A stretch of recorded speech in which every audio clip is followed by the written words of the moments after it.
ancaman Tuhan itu terbukti. Ya, itu baru halusinasi guys, ngerti ya? Beda dengan Muhammad. Nabi Muhammad itu dia selamat. Berapa kali menghadapi ancaman pembunuhan dia selamat gitu. Gitu loh guys. Bentar ya, dari mana nih? Dia bernegosiasi atau melakukan kesaksian orang itu. Bisa saja orang itu berhalusinasi. Tetapi yang melihat Yesus hidup secara fisik setelah penyalibannya ada banyak. Bahkan salah satunya adalah Paulus yang tadinya adalah pembenci Kristen. Tidak mungkin para pengikut Yesus mendatangi Paulus, berusaha membujuk dia, bernegosiasi atau konspirasi supaya ikutan mendukung Kristen. Tidak ada keuntungan menjadi Kristen pada saat itu. Jangan salah ya. Keuntungannya adalah apa? Mempunyai banyak pengikut. Itu poinnya guys. Ya. Keuntungannya adalah ada gitu. Ya. Karena gini apa namanya? Mumpung ada nih gitu. Kan orang kan sama kayak politik nih. Lihatnya ada peluang ya, ada pengikut ya dia akan coba di situ gitu. Makanya nggak heran mereka ini melakukan sampai kemana-mana, sampai ke India, pada Yesus larang kan, sampai ke Romawi. Mereka coba-coba guys, ya. Mereka merasa melakukan itu mereka kan meraih kekuasaan. Karena mereka kan namanya, Anda tahu nggak? Orang aja bahkan sekarang ini banyak yang ngaku sebagai nabi gitu. Padahal semua nabi palsu. Nah, keuntungan terus dikasih nota itu dengan menjadi nabi atau orang yang diakui sebagai nabi, Anda akan mempunyai kekuasaan lebih gitu. Kata-kata Anda didengarkan, Anda bisa melakukan apa yang Anda perintahkan gitu. Karena Anda dianggap sebagai nabi atau rasul gitu kan. Itu keuntungannya itu gitu. Saat ini adalah politik guys. Lihat ada peluang, dikerjakan.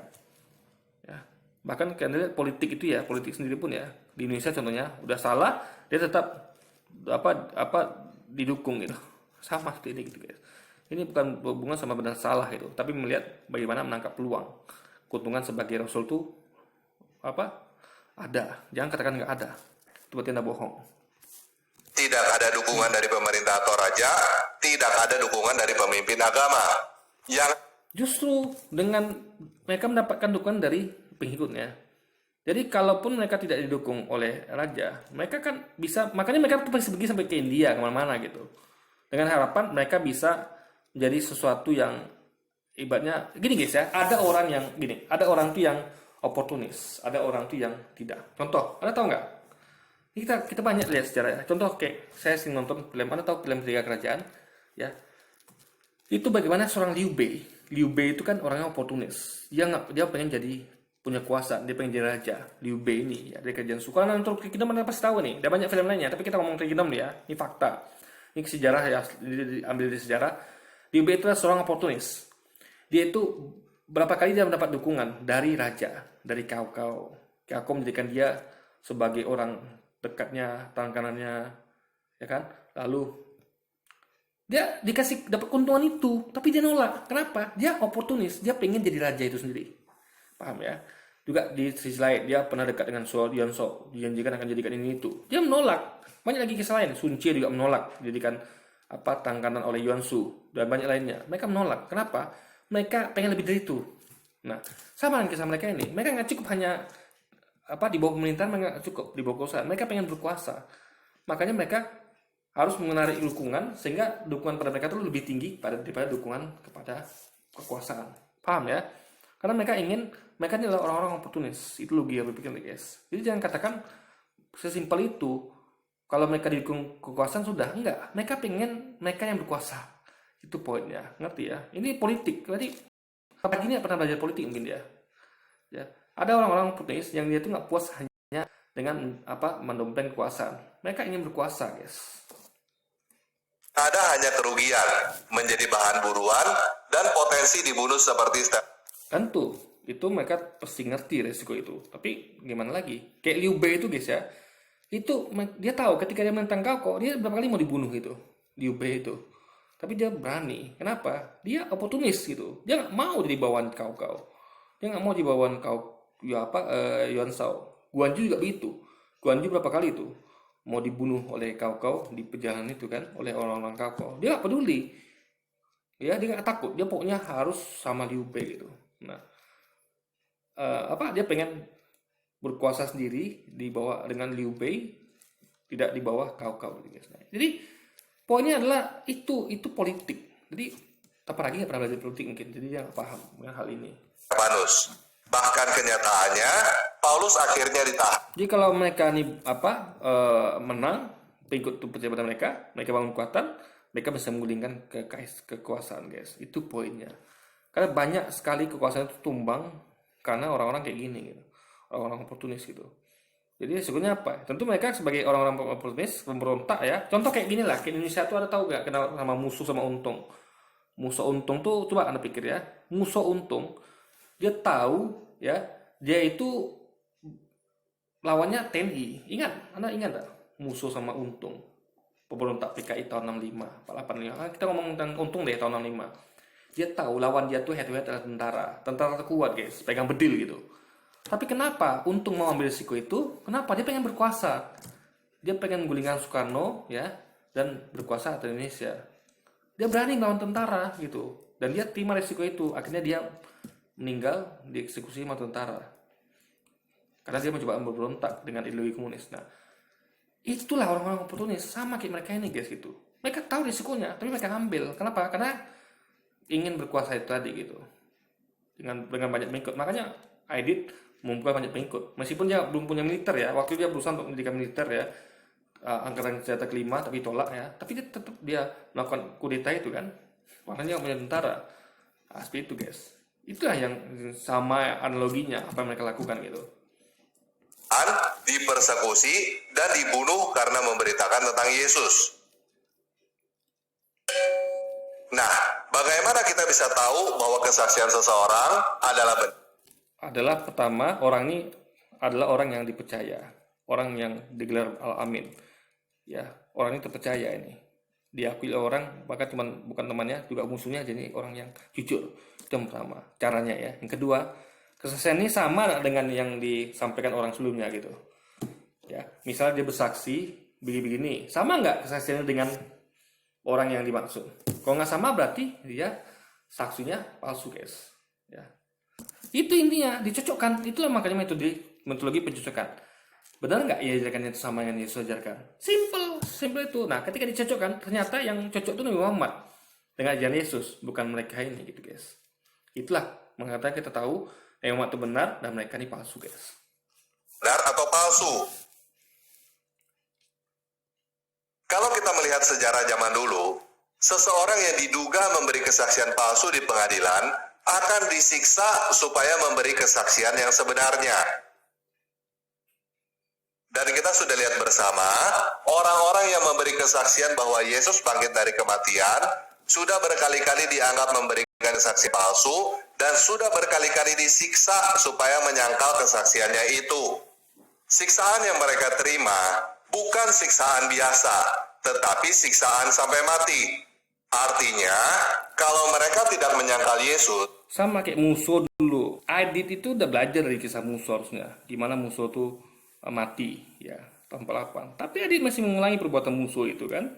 Nah, jadi gini guys, orang-orang ini ya juga kayak dulu contoh kayak Amerika menyerang Vietnam dulu ya, yang Killing Field itu. Mereka tahu kalau Vietnam itu begitu, tapi mereka tetap serang gitu. Mereka melakukan penyerangan itu, paling itu salah ya, menyerang Vietnam itu salah waktu itu. Karena apa namanya? Nggak boleh kita menyerang negara lain itu, guys, gitu.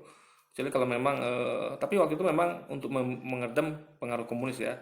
Intinya adalah mereka tahu risiko itu, tapi mereka lakukan gitu kan. Nah, jadi kuncinya bukan pada itu, bukan. Karena saya katakan tadi orang politik berani guys melakukan hal itu. Kita bisa lihat dalam sejarah bagaimana orang, contoh kayak sekarang ini apalah ya, pemberontak di Papua. Anda tahu ya, atau di GAM di Aceh dulu. Mereka tahu resikonya gitu, ya. Mereka tahu resikonya yaitu kematian, tapi mereka tetap berjuang kan, ya. Apakah Anda membenarkan GAM atau OPM? Kan tidak gitu, ya. Nah, jadi intinya adalah ini bukan jadi poin gitu. Dan ingat orang yang sudah apa namanya udah kadung oportunis itu ya, mereka itu tidak apa ya namanya, mereka tuh tidak akan berhenti kalau mereka berani gitu. Kenapa? Mereka oportunis itu, namanya orang oportunis itu begitu gitu kan. Mereka nggak peduli dengan resikonya. Kalau mereka berhasil, Mereka hanya memikirkan gimana kalau berhasil gitu. Ya, karena mereka nyadar kalau gagal gimana, tapi mereka berani ambil risiko itu. Ini politik namanya, guys. Mereka akan disiksa terus sampai mati. Dan mereka sudah terbukti bahwa walaupun mereka disiksa sampai mati, mereka tidak menyangkal kesaksian mereka. Bagaimana lagi caranya untuk membuktikan bahwa Ingat, ketika mereka disiksa, ya, belum tentu mereka ketika mereka tidak berarti mengaku, bukan berarti mereka dibebaskan. Belum tentu. Paham ya? Jadi jangan bisa jadi ketika disiksa itu mereka mungkin tidak mengaku tapi sudah keburu mati itu. Paham ya? Karena intinya adalah mereka ini kadang-kadang juga kayak tadi langsung mati dibunuh gitu tanpa mereka sempat untuk diinterogasi. Paham ya? Intinya adalah bukan itu poinnya, guys. Untuk mengetahui kebenaran itu adalah dicek, cross check. Benar nggak yang mereka ajarkan ini sama yang Yesus ajarkan? Itu saja sebenarnya poinnya gitu. Untuk berikan mereka ini saksi palsu atau tidak. Kalau mereka saksi palsu, berarti ajaran beda sama Yesus. Itu saja. Kalau mereka saksi benar, ajaran Yesus benar. Berarti gini, karena Yesus katakan ya guys ya, nabi palsu telah datang dan pergi seluruh dunia. Ya, tapi ujilah roh-roh itu, alias nabi-nabi itu. Apakah mereka besar dari Allah apa tidak? Yesus suruh uji, guys. Ujian cara apa? Bukan cara dengan uji seperti ini. Mereka kesaksian sampai mati enggak? Yesus suruh uji. Apakah nabi-nabi roh-roh itu mengaku bahwa Yesus telah datang sebagai manusia? Ya, apabila roh-roh itu mengaku bahwa Yesus telah datang sebagai manusia, maka mereka berasal dari Allah. Berarti mereka ini harus mengaku Yesus telah datang sebagai manusia. Dalam artian Yesus tidak datang sebagai Tuhan. Nah, faktanya mereka malah mengaku Yesus telah datang sebagai Tuhan, bukan sebagai manusia. Berarti mereka bukan dari Allah. Itu caranya itu, guys, untuk menguji kesaksian mereka nih benar apa dusta. Itu Anda harus ngerti ada ayat seperti itu. Disuruh uji. Apakah mereka mengaku nggak Yesus telah datang sebagai manusia? Tapi faktanya tidak. Mereka mengaku Yesus telah datang sebagai Tuhan. Makanya mereka tuankan Yesus kan? Itu poinnya, guys. Berarti mereka bukan dari Allah gitu. kesaksian seseorang adalah kesaksian palsu jika orang itu tidak menyangkal kesaksiannya walaupun orang itu disiksa sampai mati? Sudah tidak ada lagi. Orang-orang itu sudah disiksa sampai mati, tetapi mereka tetap tidak menyangkal bahwa Yesus bangkit dari kematian. Jadi, kebangkitan Yesus dibuktikan berdasarkan kesaksian para saksi mata yang melihatnya. Dan mereka memberikan alasan yang sangat kuat. Anda pernah juga lihat kisah Chaupi. Chaupi itu anak kau ya. Kalau sing nonton Anda pasti tahu deh. Ini sejarah, diambil sejarah ya.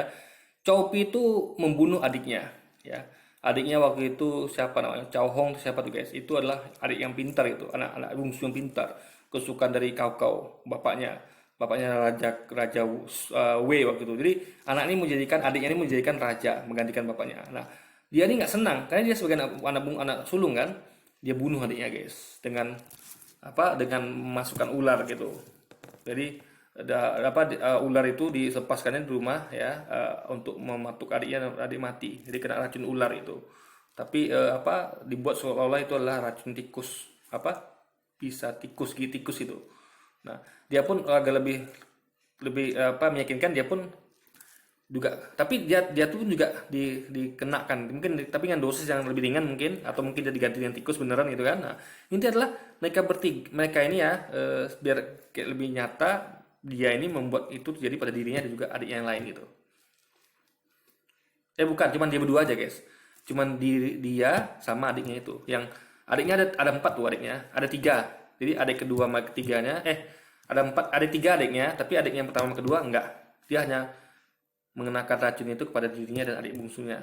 Nah, mungkin dia ganti racunnya dengan lebih rendah dosisnya, racun ularnya itu ya. Atau dia dengan gigi tikus gitu. Tapi dibuat seakan itu gigi ular gitu. Nah, ini adalah adiknya tuh mati, ya kan. Nah, dia Kako ini curiga bener kalau dia tuh pelakunya. Anda tahu, dia tidak mengaku hingga akhir gitu. Ya, diancam deh, guys. Kalau kamu tidak mengaku, kamu akan bapaknya kejam. Kako nih kejam, dia nggak main padang bulu, anak pun dia akan dihajarnya gitu, ditakut-takuti deh, guys. Orang lain ya di penjara itu ya. Jadi ada orang yang berhubungan sama dia, yang bisa lah nanti takutnya untuk mengetahui hal itu, disiksa di bawah. Padahal bukan orang itu disiksa, guys. Orang itu hanya adegan pura-pura. Seakan-akan orang itu disiksa. Padahal orang itu dari bunuh duluan gitu kan. Nah, dengarkanlah suara orang itu kan.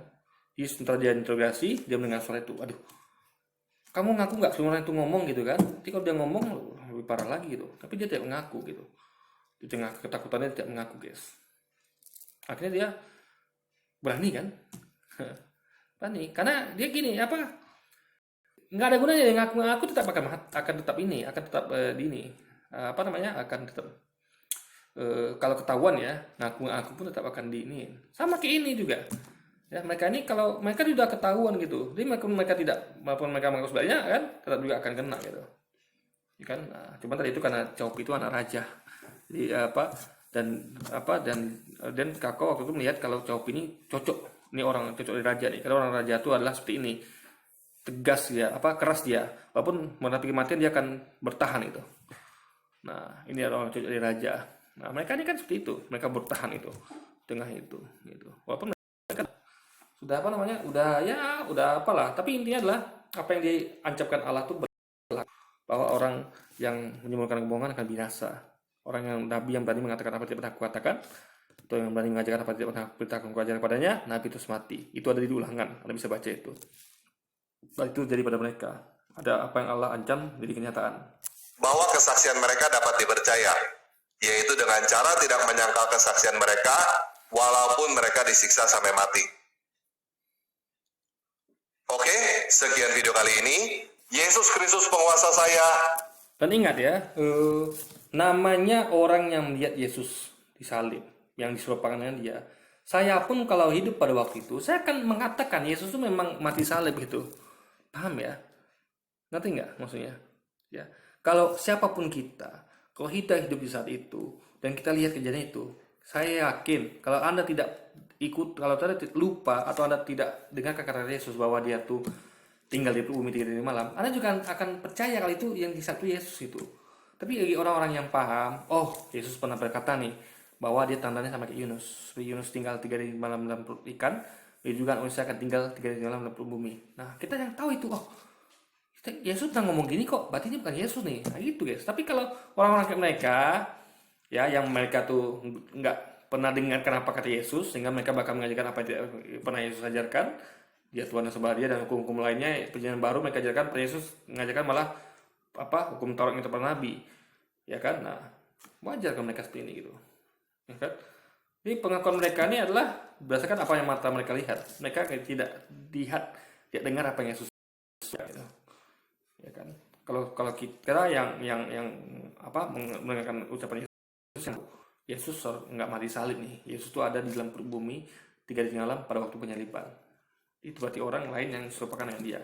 Oke, jadi mungkin sekian dulu video kita kali ini guys. Sampai jumpa lagi di video-video selanjutnya dan wassalamualaikum warahmatullahi wabarakatuh guys.